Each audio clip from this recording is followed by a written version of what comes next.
Hey there! Wintertime goes hand in hand with foggy cold mornings, and that means our day starts with a hot cup of tea. As I crave for a hot cup of perfectly made ginger tea today, I thought of sharing the process with you. Let's make it!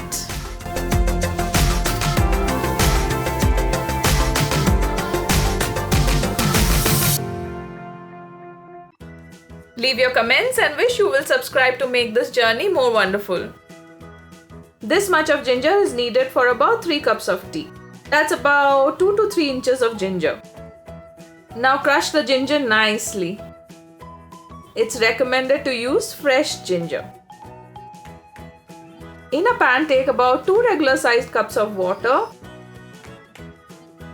Just open up the cardamom pods like this and add about 2 of them to the water. I prefer adding the ginger at this early stage so that the juice from the ginger slowly seeps into the water. Now let the water come to a boil.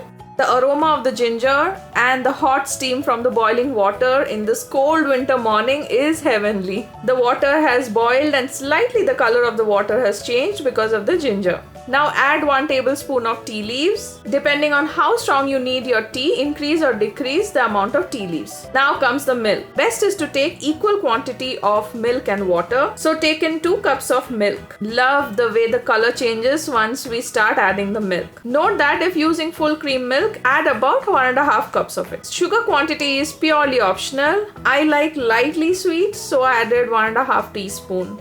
We need to boil this for about 10 minutes so that all the flavors infuse into each other. Waiting for this last step is like biting our nails away while waiting for the exam results to be out to know if we passed or failed. Just kidding. The tea will get full marks. Tried and tested. Okay, the tea is now finally done. Pour it out in your favorite mug and sip on it.